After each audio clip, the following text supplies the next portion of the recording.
Eu assisti a entrevista do Vladimir Safatli no Vilela, né, no Inteligência Limitada, e gostei muito. Tô fazendo esse vídeo porque eu concordo, eu queria comentar uma série de pontos muito importantes dessa entrevista e porque, sim, se você tá achando que talvez o Vladimir Safatli, embora não use o termo, ele é um pós-moderno, sim, ele é um pós-moderno, ele é um marxista, inclusive, também, ele tem conhecimento, ele dá curso sobre Marx, ele tem bastante conhecimento mesmo, eu considero ele um dos maiores intelectuais do Brasil. Não é nem só que eu considero ele um dos maiores intelectuais do Brasil, é que o Brasil também considera ele um dos maiores intelectuais. Não que seja, né, a coisa mais interessante do mundo a gente hierarquizar. Eu sou um pouco contra, tá, botar os intelectuais em pedestais, né, essa coisa da USP, né, ai, tudo que a USP faz é maravilhoso. Na verdade, é uma instituição bem problemática, então eu quero dizer aqui que o meu apreço pelo Safatli é pela pessoa, pelo conhecimento, pelas falas dele, que eu acho sempre muito sensatas. Eu posso até ter algumas discordâncias, etc. Não vem ao caso, tá? A grande questão é que ele traz uma série de temas importantes que eu acho interessante serem comentados aqui, como, por exemplo, a ideia de que a gente está em crise desde 2008 e que a crise virou uma maneira normal, uma forma normal de governar. Isso, inclusive, é bem pós-moderno porque a gente entende na pós-modernidade a normalidade como uma construção. Então, é uma construção que pode dar-se até mesmo a partir de crises. O próprio conceito do que é um ser humano normal nos dias de hoje, ele já precisa internalizar uma série de coisas adoecedoras. O ser humano normal nos dias de hoje, ele se adequa a uma série de comportamentos que são extremamente adoecedores. O ser humano normal nos dias de hoje, ele está em depressão, ele tem algum transtorno, ele tem alguma doença, ele precisa lidar com uma carga horária de trabalho que é adoecedora, que pode levar então aos burnouts, ele precisa ter se adequado a toda uma série de bullying acerca da sua identidade, né? Então, se ele é gay, se ele é negro, se ele é meio afeminado, se ele tem certo gosto sexual que é meio visto como errado, né? Se é uma mulher livre que gosta de transar com um monte de gente. Enfim, a normalidade, ela pode ser construída dentro da crise se o tipo de poder dominante necessita dessa crise, e é exatamente isso que existe no capitalismo. O capitalismo, ele precisa gerir os indivíduos para o acúmulo do capital, para sustentar uma classe parasitária. Inclusive, a própria classe parasitária está pelo acúmulo do capital, também está subserviente ao acúmulo do capital, e isso necessariamente vai gerar crises. O capital, ele tem crises cíclicas, a gente está numa delas da qual a gente não consegue sair, e a solução capitalista é gerir a crise, é transformar a crise na normalidade. E olha que coisa interessante, ele vai dizer que a extrema-direita consegue surgir e emergir porque ela propõe ruptura. A esquerda perdeu essa questão da ruptura, e eu vejo isso assim, eu conheço pessoas, tá? Eu tenho pessoas próximas de mim que né, caem no discurso da extrema-direita, mas elas não caem pelo viés conservador, elas não caem pelo viés da pátria, família e bons costumes, elas caem pelo viés da ruptura. Você que está chegando agora no canal, eu sou o professor Daniel Cidade, bacharel e licenciado em filosofia, mestre e doutor em filosofia política e ética. Eu queria convidar você a se inscrever no canal, deixar aquele like maroto e ativar o sininho. Quem se tornar membro do canal ou contribuir no Apoia-se, pode me mandar um e-mail, porque a gente tem um grupo de apoiadores do canal no WhatsApp. Aproveito para agradecer quem já está contribuindo e convidar vocês a me seguirem no Instagram e no TikTok. Então, olha só, a extrema-direita, ela cria um discurso de ruptura, ela cria um viés revolucionário para manter o status quo, para manter a crise, para gerir a crise, para pegar todas essas ânsias de mudança e falar assim, vamos condensar elas na docilidade, vamos condensar elas em gado, é gado mesmo. A galera que foi lá pro Congresso pedir golpe, etc., muita gente é gado mesmo, sabe? São pessoas que querem mudança, mas cuja consciência foi direcionada para onde, né? Uma consciência que foi de uma educação burguesa, uma consciência alienada, né? Toda uma subjetividade alienada, inclusive. Então essas subjetividades alienadas foram condicionadas e dirigidas para o único discurso real de ruptura que teve, que foi o bolsonarista, que na verdade você sabe que nunca estava propondo ruptura. A mesma coisa nos Estados Unidos. O Trump aparece para essas pessoas como ruptura muito mais do que a Kamala, muito mais do que o Biden, porque o Biden e a Kamala também são o status quo. Então não dá mais para pensar uma esquerda defensora do status quo. Ela sempre vai falhar. E ele diz uma coisa muito interessante, que a gente vai caminhando para a catástrofe e naturalizando o desespero. E se você é de esquerda, né, esquerda radical, se você entende minimamente o que está acontecendo no mundo, vamos combinar que tem um certo desespero, ainda que seja um desespero de pessoas que muitas vezes se recusam a ser infelizes. Eu, por exemplo, né, eu faço piadinha, né, e muitos amigos meus, a gente tá indo pro caos, vem logo o meteoro, mas enfim, o mundo acaba hoje, eu estarei dançando. Porque a gente não vê saída. E o que a gente faz? A gente precisa naturalizar o desespero até para poder viver o desespero. Porque se a gente naturaliza, se a gente consegue normalizar o desespero, a gente vive na normalidade, a gente segue a rotina como se nada estivesse acontecendo, ou como se as coisas que estão acontecendo, né? Não, mas vai vir depois, eu vou estar morto quando vier a crise global, quando vier a crise climática, né? Quando a bomba explodir. Porque tá explodindo, a gente tá vendo. Esses dias a minha cidade alagou. Eu moro em Florianópolis, né? Uma cidade considerada boa, sul do Brasil. Aqui, né? A galera fala, aqui é uma maravilha, porque a esquerda nunca governou e blá blá blá. Tem toda uma série de contradições bem problemáticas aqui e alagou esses dias, tá? O Rio Grande do Sul a mesma coisa, né? A maior catástrofe climática, a maior crise ambiental do Brasil teve no Rio Grande do Sul, governado pelo Eduardo Leite, culpa do Eduardo Leite e de toda uma cúpula de direita, mas que, né, tá tão naturalizado, a catástrofe tá tão naturalizada que eles não vão ser nem culpabilizados porque a gente está gerindo uma crise, a gente está naturalizando o desespero. Outra crítica muito interessante é que ele fala que a gente saiu da ditadura militar e construiu a ideia de que governar é construir grandes coalizões. Presidencialismo de coalizão. Você precisa conquistar o centro. Ele vai dizer que esse modelo acabou, ele se esgotou e eu concordo plenamente. Eu concordo que agora não tem mais isso, tá? Então, o próprio Safatli, né, do PSOL, ele tem relação com Boulos, etc. Ele critica a vibe do Boulos de tentar conquistar o centro e eu concordo em gênero, número e grau. Inclusive, foi um fracasso, tá? Eu gosto do Boulos. Se eu fosse em São Paulo, o Boulos teria tido meu voto, mas é isso, não dá. Esse modelo se esgotou. O único modelo possível para combater a extrema-direita é o modelo da esquerda radical, a esquerda que propõe ruptura. Não tem como dar certo o presidencialismo de coalizão. Claro que, né, sempre que tiver extrema-direita competindo com esquerda, né, a esquerda do presidencialismo de coalizão, a esquerda petista, a esquerda do Lula, da Dilma, etc., eu sempre vou ficar desse lado. A gente precisa normalizar essa ideia de que eu posso criticar esse lado, eu posso criticar o que eles estão fazendo, eu posso falar, esse modelo está esgotado, e eu não vou ter nem dúvida.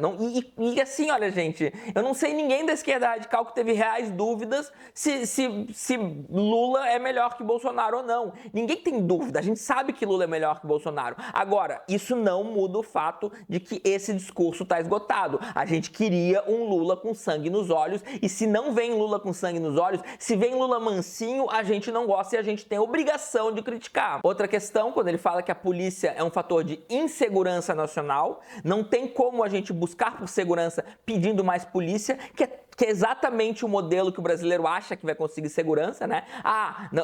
Tá muito violenta a cidade, mais polícia, a polícia vai resolver. A polícia, ela serve para aumentar a violência, sim, eu defendo isso, não é minha ideia, não é minha opinião, a polícia, ela aumenta a violência, tá? A polícia é um mecanismo de violência estatal que tem o objetivo de usar a violência para construir corpos dóceis, para construir trabalhadores submissos ao capital, para gerir os costumes, para gerir toda a moralidade de uma sociedade, de modo que ela fique sempre latente, porque os interesses da população não são os interesses do capital. Então essa população, ela tem que estar sempre, né, com a sua revolta, a sua necessidade de ruptura, ela está sempre latente, ela precisa estar docilizada através da violência. A polícia é um instrumento de violência, ponto, não tem o que discutir, não tem de mais polícia, menos violência, não, mais polícia, mais violência. O que a violência consegue fazer é, dentro dos países imperialistas, empurrar para as periferias essa violência e criar locais abastados, onde tem muito policiamento e pouca violência. Isso consegue pequenos núcleos de pouca violência, mas que são um privilégio de quem tem alguma parcela do dinheiro, alguma parcela do capital, não precisa nem ser capital, algum dinheiro acumulado que te permita viver num bairro rico, que te permita viver num lugar onde esse mecanismo criador e potencializador potencializador da violência, consegue afastar para os locais periféricos e muitas vezes para os países periféricos. É por isso que a gente tem uma série de problemas agora, porque essa violência nos países periféricos está começando a querer explodir e está começando a querer ir de volta para a Europa, Estados Unidos, e daí a gente precisa de um Trump que vai falar assim, vão mandar os imigrantes embora. E daí ainda tem imigrante lá, brasileiro, etc., que ainda vota no Trump e é mandado embora. Por quê? Porque eles não entenderam o que estava acontecendo. Eles não entenderam que eles fazem parte do problema. Eles vão mandar embora imigrantes de direita. Eles vão mandar embora imigrantes que apoiam o Trump porque eles estão cagando para vocês. Eles estão cagando pra gente. Outra coisa interessante, né, do Safatli ter dito, enquanto professor universitário, que as universidades também têm uma parcela de culpa por não mostrar que o fascismo estava enraizado na sociedade. Ele faz até um meia-culpa, né? Ele faz até um... Eu também podia ter feito melhor, e daí eu não sei a participação dele nas universidades, mas eu vivi a vida inteira em universidade e realmente, olhando para trás, eu me sinto que eu saí alienado da universidade. Para ser bem sincero, eu saí alienado. Eu estudava lá, vou ler o texto de Aristóteles, Hobbes, Locke, vou ter discussões intelectuais, né, sobre ideias e blá blá blá, sem ver o que está acontecendo no Brasil, sem ver o que está acontecendo no mundo, sem entender a faceta fascistizante, inclusive de vários autores que eu estava lendo e que naquele texto ali, daquele texto lido isoladamente, não parecem e nem são fascistas, tá? Não é sobre a pessoa enquanto indivíduo ser fascista. Então, se eu pegar Locke, se eu pegar Hobbes, né, eles não são autores fascistas, eles não são defensores do fascismo. Agora, muitas ideias ali podem ser utilizadas para o fascismo e a gente não criou conhecimento, não produziu conhecimento e não produziu subjetividades intelectuais dentro das universidades, tendo isso em consideração. Parece que no momento que a gente acabou com a ditadura militar, a gente acabou com a ditadura militar, mas a gente não prendeu os responsáveis, a gente, né, deixou bandido solto. Quando a gente fala de bandido, eu tô falando de estuprador, assassino, torturador, que são os militares. A gente não só deixou eles soltos, como trabalhando, como ocupando espaços na política, então a gente sempre deixou o fascismo latente e pulsante na nossa sociedade. E na medida em que as universidades que gozam do prestígio intelectual, né, então, doutores, PhDs, pós-doutorado, o cara vai pra França, fala em francês fluente, e daí a Paris 8 e a Sorbonne, e daí depois em Harvard, todo mundo tem todo esse capital intelectual que poderia ser levado a sério, poderia explicar e ensinar à sociedade o quanto o fascismo está enraizado, não o fez. E daí o Safatli diz que quando ele começa a perceber isso e falar do fascismo, ele começa a ser ridicularizado, porque não foi construída a base pra gente entender o quão fascista é esse mundo e o quão fascista é o nosso futuro, tá? Isso aqui não é nem tentando fazer profecia. O nosso futuro é fascista. Como que a gente vai derrubar isso é outra história, tá? Mas o Trump tá eleito. O Trump tá eleito e direita vai vir aqui pro Brasil. Não sei se 2026, 2030, né? Em termos históricos, não tem como ter uma precisão, mas assim, a ascensão da extrema-direita é global. E daí, uma coisa que eu acho que dói muito e que a gente precisa pensar e que talvez seja uma das coisas mais importantes do vídeo é quando ele fala que o Trump ele não ganha muito mais voto. São os democratas que perdem votos. Porque os democratas é isso, né?